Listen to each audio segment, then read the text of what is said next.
All right, so you want the goddamn truth about England's social care system. It's a fucking shit show. We're diving headfirst into this clusterfuck. It's clusterfuck. It's a complex issue. Complex. It's a goddamn train wreck. What the hell even is social care? Well, think of it like this. It's not just healthcare. Okay. It's everything. Everything. From helping people live on their own, Yeah. to supporting those with disabilities, Right. protecting vulnerable adults and children. So if Granny needs help wiping her ass and can't afford a private nurse, Exactly. that's social care. You got it. And if a kid's getting abused, Right. or someone's struggling with their mental health and needs help, it all falls under that umbrella. Damn. Didn't realize it was such a massive clusterfuck. It is a big issue. So how long has this system been a complete and utter disaster? Centuries, my friend. We're talking ancient history here. Ancient history? Think medieval monasteries? Yeah, dude. The frickin' pilgrimage of grace. Wait, you're telling me monasteries were running social care back in the day? They were a major provider back then, Oh, shit. offering food, shelter, and caring for the sick. Then, Henry VIII came along, Oh, good old Hank. told the Pope to go fuck himself, Yeah. shut down the monasteries, and boom, the social safety net went up in flames. Classic. Cue the chaos. Sounds about right. So what happened next?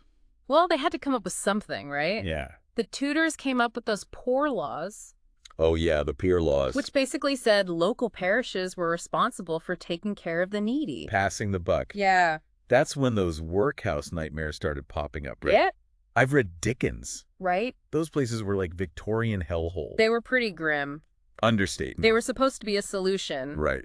but they were brutal. So England's been trying to figure this shit out for ages and still can't get it right. That's a tough one to crack. Then you've got the Industrial Revolution exploding onto the scene. Everything's changing. Cities booming, families uprooted, need for social care going through the roof. Exactly. It's been a mess ever since. It has been a challenge. Okay, fast forward a bit. What about the National Health Service? The NHS. Yeah. That was a game changer. Right. No doubt about it. Everyone loves the NHS. Surely that fixed things, right? Well, here's the kicker. Hit me. Social care was left out. What? Still run by local councils, still chronically underfunded, the whole 9 yards. Classic England. 2 steps forward, 1 step back, and faceplant straight into a pile of shit. So what about more recent attempts to fix this mess? Well, there was this big one. In 2014, they passed this thing called the CARE Act. The CARE Act. Everyone was supposed to be over the moon about it. And was it the miracle cure everyone was hoping for? Spoiler alert, Yeah. it wasn't. Figures. Yeah. All right, break it down for me. What the hell was this CARE Act supposed to do? And why did it blow up in their faces? The idea was to figure out who gets help, Okay. how they get it, and who pays for it. They introduced this thing called means testing, Means testing. which basically means if you have over 23,250 quid in savings, you're on your own. Hold on. So you could be struggling to wipe your own ass, but because you saved a bit for retirement, you get screwed. Pretty much. Jesus Christ. Yeah. Okay, what else did this so-called Miracle Act promise? Well, they came up with this funding cap idea, and bean cap. which sounded good on paper. Sounds reasonable enough, so what went wrong? Delays, Delays. changes, Of course. political bullshit, the usual. Shocker. They kept pushing back the implementation date, and then the Tories, under Boris Johnson, came in and just changed the rules. Of course they did. Those asshats can't leave anything alone, can they? So what did Bojo do? Well, he raised the capital limit to 100 grand, Okay. which sounds good, right? But they didn't include daily living costs for people in care homes. So basically it's just a fancy new name for the same old shit. And I'm guessing there still isn't enough money to go around. You got it. Everyone agrees England needs to pony up way more cash for social care, but no one wants to do it. Shocker. No one wants to raise taxes or actually deal with the problem. Yeah, well, magic isn't fucking real, and this problem is here to stay. So just how bad are the numbers? Well, the local government association estimated a funding shortfall of £2.6 billion by 2020. Holy shit, and that was before COVID fucked everything up even more. So councils are broke. Yeah. The NHS is overflowing. Right. People are getting screwed out of essential care. That's a goddamn bleak picture. It is, and it's getting worse. Worse. The number of people needing care is going through the roof. Why is that? We've got a rapidly aging population. Oh, man. But the funding is, it's stuck in the Stone Age. Stone Age. So what about the poor bastards who are actually doing the caring? The carers. Yeah.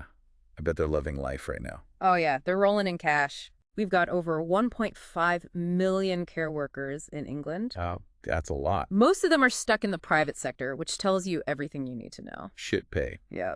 Long hours cleaning up other people's shit. Doesn't sound like my dream job. It's a tough gig. Burnout rates are through the roof. Yeah. It's becoming harder and harder to find and keep staff.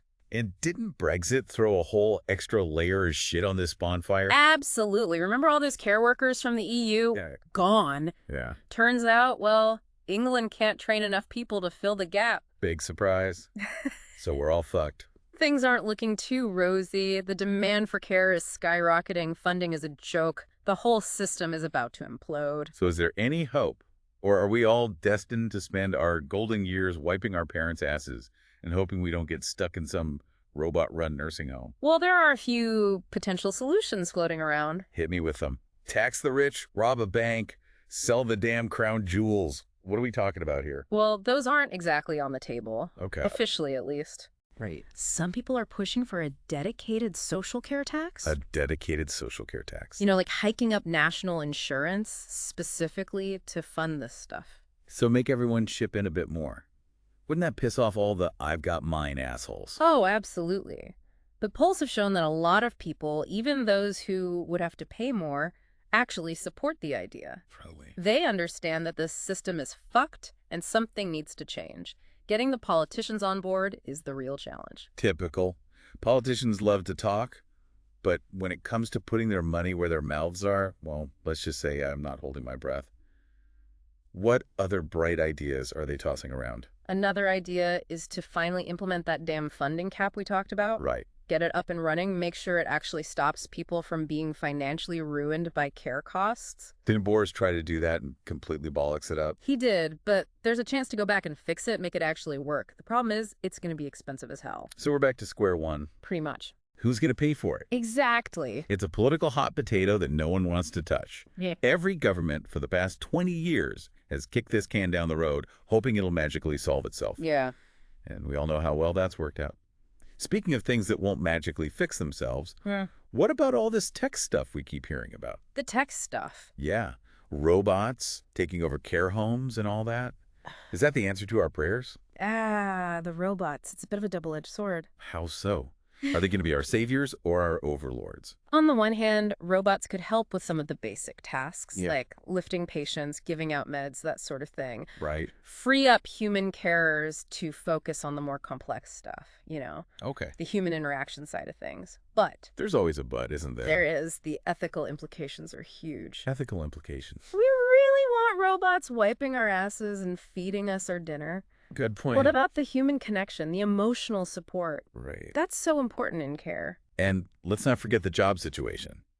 Right. Robots taking over means people out of work. Yeah. Not exactly a recipe for a happy society. Exactly. It's a complex issue with no easy answers. Isn't that the story of social care in England? No easy answers, just a giant pile of shit that no one wants to deal with. Pretty much sums it up. So what's the bottom line here? Any realistic solutions out there, or are we all doomed to a future of robot butlers and DIY care for our loved ones? Honestly, it's tough to be optimistic. The system is fundamentally broken, and it'll take a massive overhaul to fix it. So you're saying we're fucked. I wouldn't say fucked, Got it. but it's going to take a level of political will and public investment that we haven't seen in decades. So basically a miracle. Yeah. All right, so maybe not a complete shit show, but definitely some major shit stains to deal with. Definitely. What are your final thoughts on this whole mess? Any glimmer of hope for the future of social care in this country? It's not all doom and gloom. There are some amazing people Oh, yeah. doing some amazing work, advocating for change, Okay. pushing for innovative solutions. So you're saying there's hope. We're not all going to end up shitting the bed and waiting for a robot to come wipe our asses. Not exactly. I'm talking about, well, grassroots organizations, Grassroots? care workers themselves, God. even some politicians who are actually trying to make a difference. All right, so what can the average Joe do? Besides stockpiling adult diapers and praying they don't end up in a robot-run nursing home. First, get informed. Educate yourself about the issues. Right. Understand how the system works, or doesn't work, as the case may be. Knowledge is power and all that bullshit. Exactly. Then, get involved. Contact your local MP. My MP. Raise hell with your counselors. Wow. Support organizations fighting for better care. Make some noise. So basically, be a pain in the ass. Yeah. Don't be afraid to make a fuss. This is about people's lives, Yeah. their dignity, their well-being. It's worth fighting for. Damn right. All right, any final words of wisdom for our listeners before we wrap this up? What's the takeaway here? Remember this.